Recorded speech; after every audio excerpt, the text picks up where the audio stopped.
sumber daya manusianya banyak. Jadi kita bisa membuat Indonesia jadi lebih baik.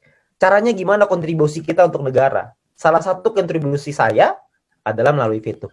Karena melalui VTube kita bisa membantu begitu banyak orang. Kita nggak cuma lihat diri sendiri. Kalau soal punya uang, ada penghasilan, dapat duit, sudahlah. Sudah pasti dapat, nggak mungkin nggak. Kalau nggak dapat, Anda nggak lagi di VTube itu namanya. Kalau Anda lakukan dengan serius, kalau Anda kerjakan, uang itu udah pasti ada. Pasti. Cuman masalahnya bukan cuma uang. Tapi apakah kita bisa membantu orang lain? Apakah kita bisa membantu tim kita untuk bisa sama-sama sukses seperti kita? Apakah kita bisa membantu tim kita untuk bisa merubah hidupnya? Nah, itu tantangannya. Nah, tantangan itulah yang mungkin saya akan ajak teman-teman semua. Jadi bukan hanya kita memperkaya diri, karena itu tidak penting.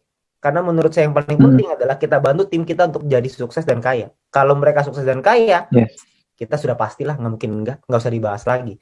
Jadi jangan pernah fokus ke diri sendiri, tapi fokuslah ke tim kita. Nah, untuk itu Anda perlu belajar. Anda perlu belajar dengan mentor-mentor yang tepat. Gitu. Jadi kalau untuk soal VTube-nya, kalau Anda merasa bahwa bisnis ini layak dan menarik untuk dijalankan, Anda sudah di tempat yang tepat. Dan banyak orang di luar sana tidak bisa melihat itu. Dan memang dunia ini berubah oleh sekelompok kecil orang yang bisa melihat sebuah peluang. Mark Zuckerberg ketika membuat Facebook itu ditolak oleh teman-teman kampusnya. Tapi beliau tetap jalanin dan sekarang ada yang percaya, ada yang tidak percaya. Yang percaya sekarang menjadi salah satu orang terkaya di Amerika dan orang yang tidak percaya tentunya sekarang gigit jari. Nah, mungkin teman-teman kita juga sama. Orang melihat VTube dari sebelah mata. Tapi kalau kita bisa melihat VTube dari kacamata yang berbeda, kita bisa melihat peluangnya di situ. Selamat untuk Anda. Nah, tapi bukan cukup sampai di sana. Ketika Anda sudah melihat peluangnya, Anda juga mesti paham bagaimana Anda membangunnya. Bagaimana cara Anda untuk mengembangkannya. Karena kalau Anda sudah bisa mengembangkannya, maka Anda bisa bukan cuma membuat hidup Anda dan keluarga Anda jadi lebih baik, tapi Anda juga bisa bantu ribuan, ratusan ribu, puluhan ribu, bahkan mungkin jutaan orang di Indonesia bisa berubah hidupnya karena Anda. Jangan main-main dengan sebuah keputusan. Karena keputusan yang saya ambil beberapa bulan yang lalu, ternyata berubah menjadi berkat bagi begitu banyak orang. Saya juga nggak nyangka. Dan mungkin Anda juga tidak nyangka sekarang. Sekarang Anda tidak lihat. Tapi Anda lihat 5 bulan lagi, 6 bulan lagi, tahun depan, Anda akan menjadi dampak buat bukan cuma keluarga Anda, tapi banyak orang di Indonesia. Ini kenapa TV-TV nasional nggak mengekspos? Adakah clue kapan e-commerce keluar? Oke. Gojek, Grab, Uber disebut TV nasional, VTube kok tidak? Oke, Gojek, Grab, dan Uber disebut di TV nasional sekarang, bukan ketika dia bangun. Ketika Gojek tahun 2015 nggak ada Pak di TV. Itu boro-boro di TV, di SMS mungkin ada. Tapi kalau di TV kayaknya nggak ada. Kalau misalkan sekarang tentu saja gitu. Tapi kita lihat VTube 5 tahun lagi, jangankan di TV, Pak, di bioskop juga ada mungkin nanti. Ada.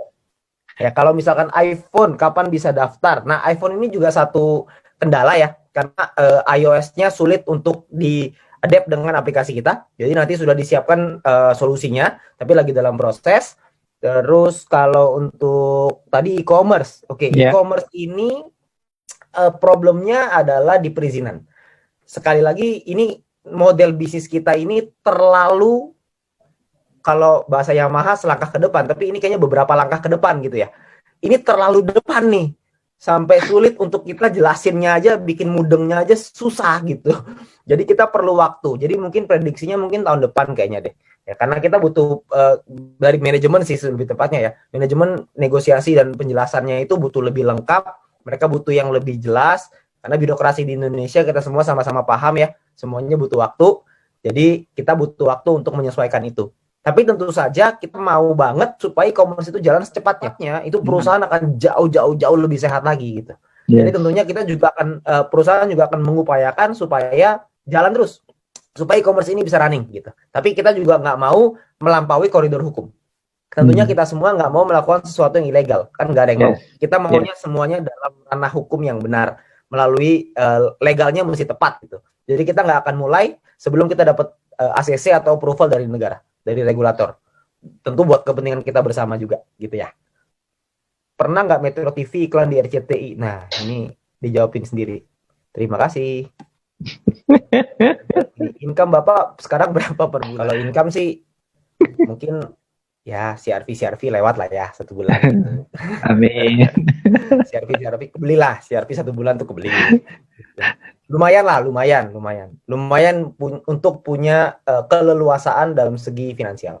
Kalau misalkan dibilang kaya raya banget, enggak juga lah, masih banyak banget lah yang lebih kaya, yang punya gudang garam juga lebih gila-gilaan gitu.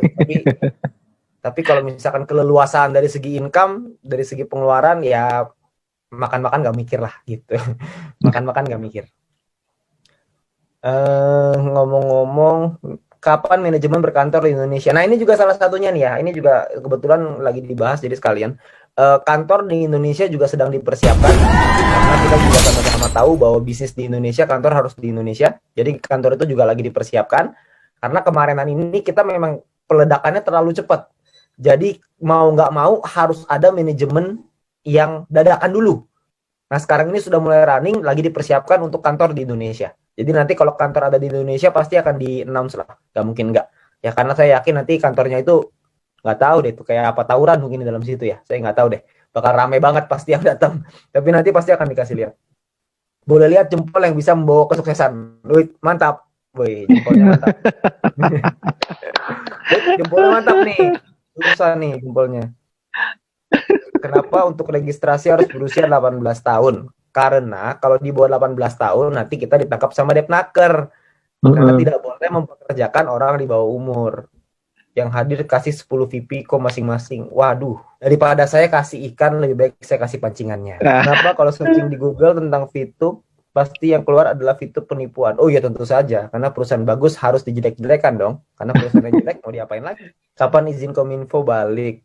Kenapa kita harus pakai NIK? Oke, izin Kominfo ini masalah waktu ya. Jadi ini juga sama. Jadi kalau misalkan proses legalnya ini sudah mendekati fase akhir.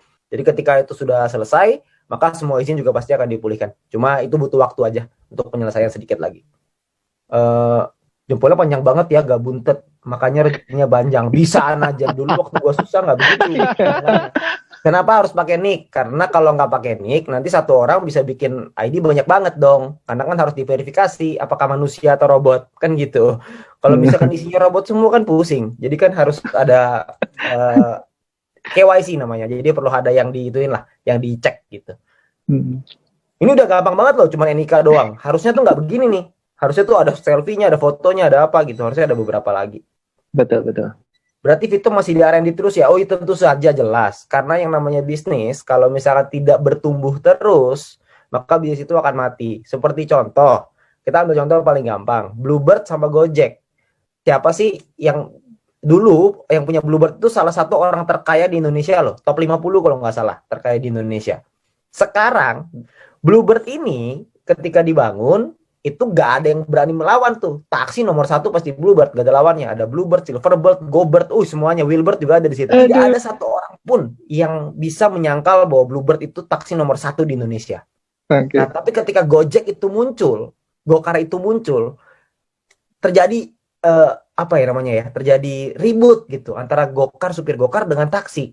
Katanya ini nggak fair lah, apalah segala macam. Dari pihak Bluebird itu juga ngotot, tidak mau beradaptasi dengan perubahan, nggak mau ikutin dengan online.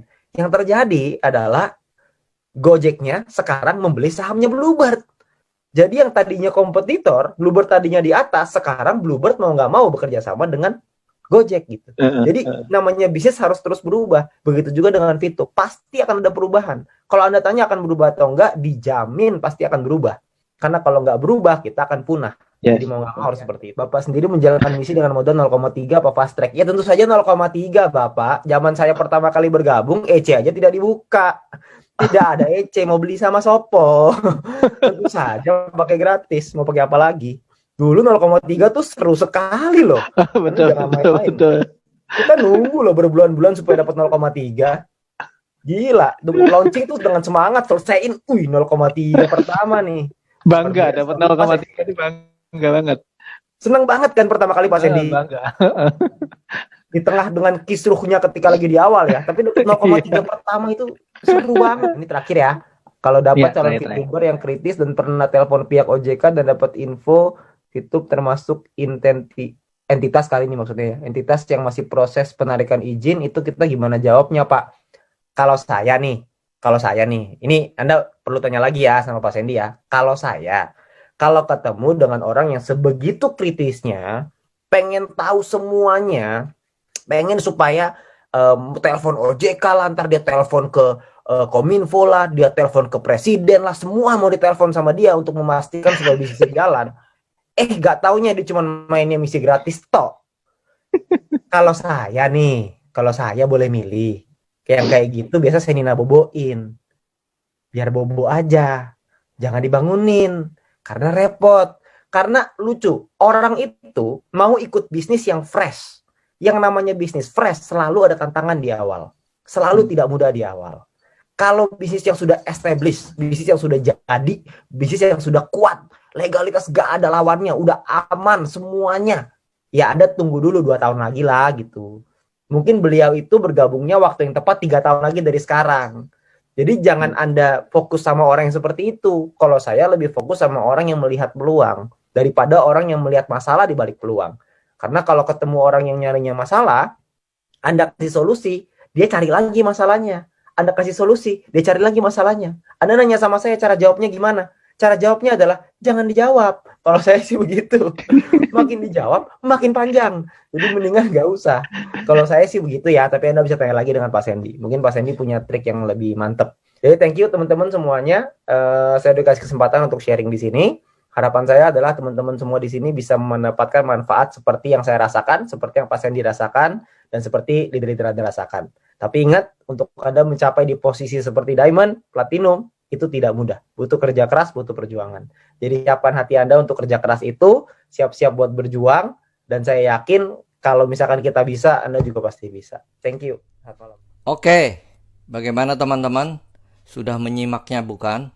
Nah, kalau kalian masih kurang paham juga tentang apa yang beliau katakan ya, kalian boleh menyimak di video di channel Anto Green Palm ini. Jadi untuk kalian boleh klik di atas ini ya, yang ada timbul di atas ini. Silahkan kalian klik saja. Di situ kalian bisa tonton. Terima kasih buat kalian. Sebelumnya kalian boleh subscribe channel ini dan klik tombol loncengnya apabila kalian ingin mendapatkan info-info terbaru dari saya. Kalian boleh klik tombol loncengnya itu tadi. Oke, sampai jumpa di video selanjutnya. Ciao.